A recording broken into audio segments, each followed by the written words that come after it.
नमस्कार विद्यार्थी मित्रों, गुड मॉर्निंग। आज हम एक क्रियाकलाप द्वारा चालक क्या होते हैं, कुचालक क्या होते हैं और ऊष्मा संचरण की विधियां कौन कौन सी हैं, उनमें से दो विधियां चालन और संवहन की आज हम परिभाषा देखेंगे। और आइए शुरू करते हैं आज का लेसन।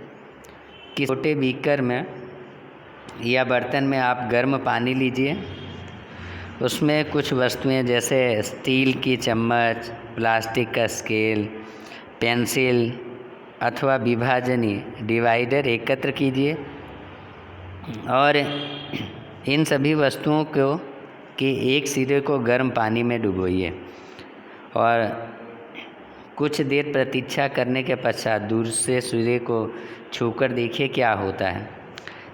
और आप इस तरह से आपको एक साड़ी बना लेने के वस्तु पदार्थ जिसकी वस्तु बनी है, क्या दूसरा सिरा गर्म होता है या नहीं होता है।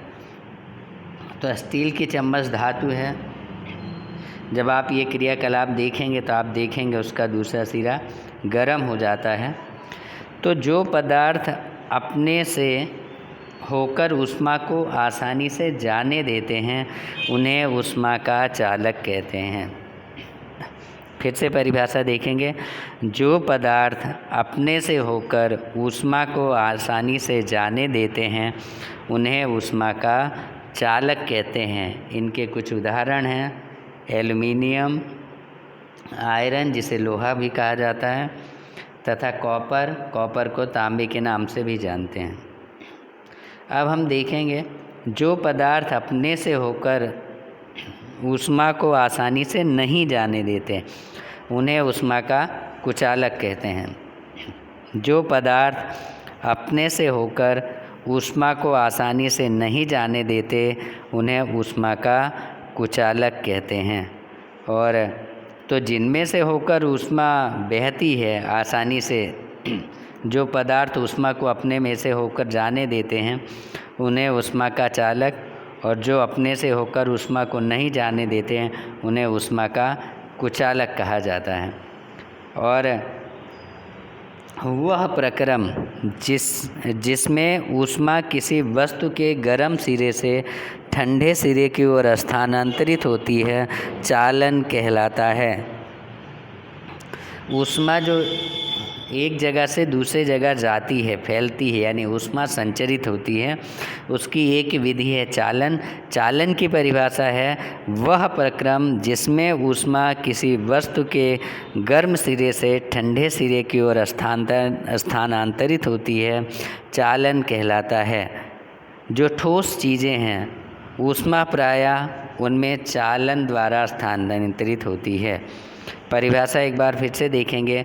वह प्रक्रम जिसमें ऊष्मा किसी वस्तु के गर्म सिरे से ठंडे सिरे की ओर स्थानांतरित होती है चालन कहलाता है।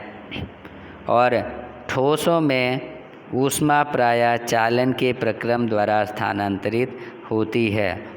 और जब जल को गर्म करते हैं तो ज्वाला के पास जल गर्म हो जाता है और गर्म जल ऊपर उठता है। इस गर्म जल के आसपास का ठंडा जल उसका स्थान लेने के लिए आ जाता है। फिर यह जल भी गर्म होकर ऊपर उठता है तथा आसपास से जल फिर इनके स्थान पर आ जाता है। यह प्रक्रिया तब तक चलती रहती है जब तक कि सारा जल गर्म ना हो जाए। ऊष्मा स्थानांतरण की इस विधि को संवहन कहते हैं। जब जल को गर्म करते हैं तो ज्वाला के पास का जल गर्म हो जाता है।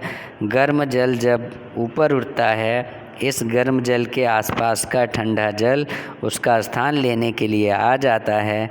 फिर यह जल भी गर्म होकर ऊपर उठता है तथा आसपास से जल फिर इसके स्थान पर आ जाता है।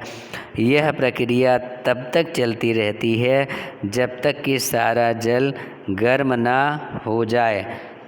ऊष्मा स्थानांतरण की इस विधि को संवहन विधि कहते हैं। विद्यार्थी मित्रों, आज आप चालक किसे के ऊष्मा का चालक क्या होता है, कुचालक क्या होता है और ऊष्मा संचरण की चालन विधि और संवहन विधि की परिभाषा अवश्य ही तैयार कर लीजिएगा। तो आज के इस लेसन में इतना ही। अगर आप पहली बार हमारा वीडियो देख रहे हैं तो चैनल को ज़रूर सब्सक्राइब करें, खुद भी करें और अपने दोस्तों को भी बताएं। आप हमारे चैनल पर साइंस के अच्छे वीडियो देख सकते हैं और अपनी अच्छी तरीके से पढ़ाई कर सकते हैं। तो आज के लेसन में फ़िलहाल इतना ही, आगे फिर मिलेंगे। तब तक के लिए धन्यवाद। स्वस्थ रहिए, मस्त रहिए, खुश रहिए। Thank you.